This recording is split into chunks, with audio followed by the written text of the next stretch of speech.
ایک آیت کا مطلب تو یہ ہے کہ قرآن کریم اللہ کا کلام شفا ہے،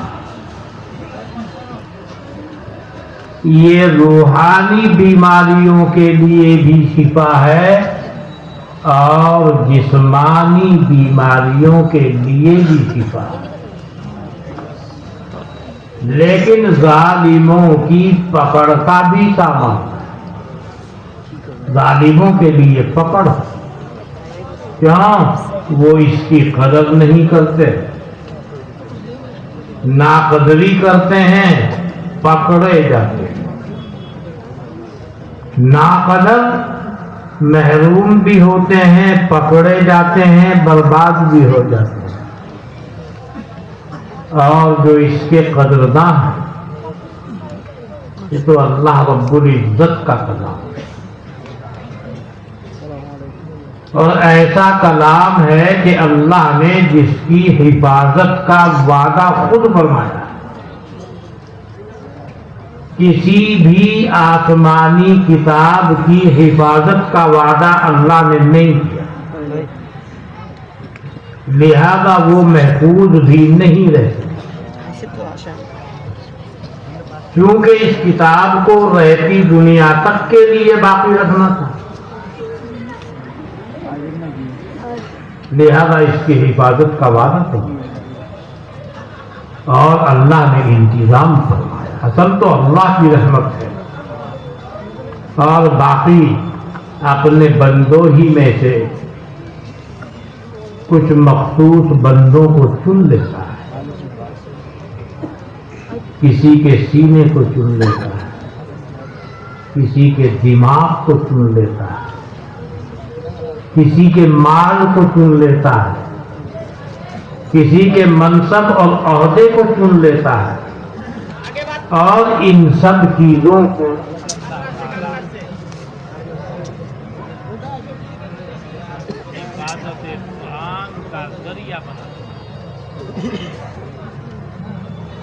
لہذا آپ دیکھتے ہیں مسلمان کوئی حافظ ہو گیا، حفظ کا تعلق علماء اطباء کہتے ہیں سینے سے، قلب سے،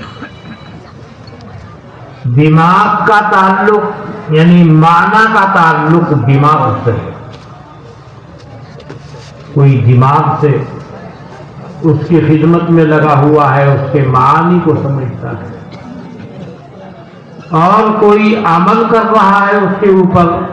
ہر دور میں ایک طبقہ، پوری ایک مسلمانوں کی قوم رہتی ہے جو اس کے احکام پر عمل کرتی ہے، تو ہر اعتبار سے اللہ نے اس کو محفوظ رکھا ہے، محفوظ رہے، اللہ کا وعدہ سچا۔ اللہ نے قرآن میں فرمایا اليوم اکملت لکم دینکم واتممت علیکم نعمتی ورضیت لکم الاسلام دینا۔ کسی بھی دین کو اللہ نے کامل کرنے کا اعلان نہیں کیا،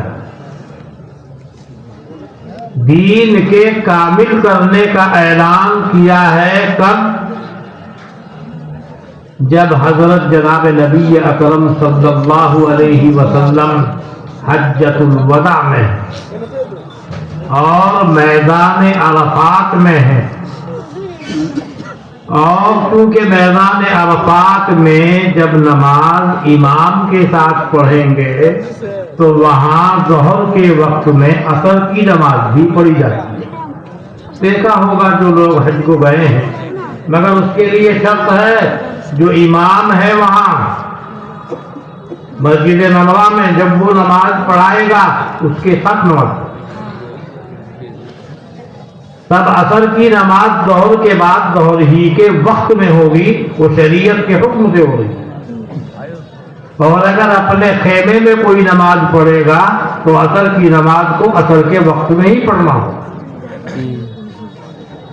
خیر، جب حضرت وہاں ظہر کے وقت میں قانون کے مطابق ظہر اور عصر سے فارغ ہو گئے، پھر اس کے بعد وہاں میدان عرفات میں حجاج کرام وقوف کرتے ہیں، دعائیں کرتے ہیں، روتے ہیں۔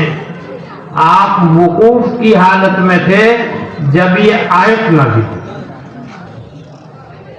اس آیت کے نازل ہونے کے بعد حضرت جناب نبی اکرم صلی اللہ علیہ وسلم 81 دن زندہ رہے۔ اس کے بعد آپ کا وصال ہو۔ سمجھنے والے اس آیت سے سمجھ گئے کہ شاید حضرت کے اللہ کے پاس جانے کا وقت قریب آ گیا۔ آیت ہی کے سمجھ گئے تھے بات کو۔ جب اللہ نے کہا ہم نے تمہارا دین کامل کر دیا، اس کا مطلب اب نبی کی ضرورت نہیں ہے، اب نبی کے کام کو امت سنبھالے گی۔ وہیں سے بات صحابہ نے سمجھا، انہی میں سے حضرت ابو بکر صدیق رضی اللہ عنہ سمجھ گئے۔ بہرحال دین کامل، اللہ کا اعلان دین اسلام کے۔ اب ہم اس اپنی جانب سے کوئی اس میں داخل نہیں کر سکتا ہے، کوئی۔ تو اللہ نے کامل بنا کے بھیجا۔ کامل کا مطلب یہ اس میں ذرا سی بھی کوئی کمی نہیں، بالکل اتم و اکمل و کامل ہے، تام ہے۔ تو اللہ کا قانون ہے، دین نام ہی ہے اللہ کے قانون کا۔ بہرحال قرآن کریم کی ہم جتنی تعریف کرتے جائیں اس کا حق ادا نہیں۔ بھئی اس کے لیے تو اتنا ہی کافی ہے، اللہ کا کلام ہے۔ اور اس میں بہت ساری ایسی بحثیں ہیں جو اس مجمع میں پیش نہیں کی جا سکتی کلام اللہ کے بارے میں، وہ یہاں سے مناسب نہیں۔ جو مناسب ہے وہ یہ ہے جو بھی بندہ قرآن سے جڑ گیا، جس کو جڑنا کہتے ہیں، اس کو پڑھ کر حفظ کر کے سمجھ کر عمل کر کے جس طریقے سے بھی جڑ گیا، اللہ اس کو عزت ضرور دے گا۔ سبحان اللہ۔ اور عزت یہاں بھی ملے گی اور عزت آگے بھی۔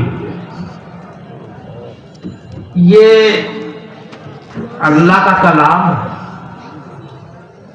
باقی بہت ڈگریاں آدمی کے پاس ہوتی ہے، کوئی ماسٹر ہے، کوئی پائلٹ ہے، کوئی انجینئر ہے، مگر وہ جبھی تک ہے جب تک زندہ ہے، تندرستی ٹھیک ہے۔ انتقال اس کا فن بھی ختم ہے، اب وہ پائلٹ نہیں ہے، نہ وہ انجینئر ہے، وہ سب مادی چیزیں تھی، ختم ہوئی، دنیا کا ساز و سامان تھا۔ یہ اللہ کا کلام جو ہے یہ بچپنے میں حفظ کیا، جوانی میں بھی ساتھ رہے گا، بڑھاپے میں بھی ساتھ رہے گا، بیماری میں بھی ساتھ رہے گا، قبر میں بھی ساتھ رہے گا، اور جنت میں بھی ساتھ رہے گا۔ سبحان اللہ۔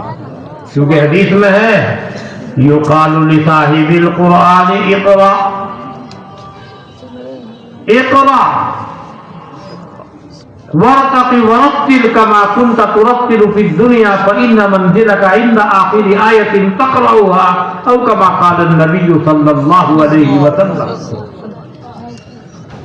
حافظ قرآن سے اللہ فرمائے گا پڑھتے جاؤ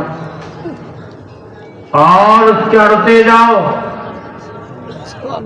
اور ایسے ہی ترتیل کے ساتھ پڑھو جیسا کہ تم دنیا میں پڑھتے تھے، اطمینان سے جاؤ پڑھتے ہوئے، جتنی منزلیں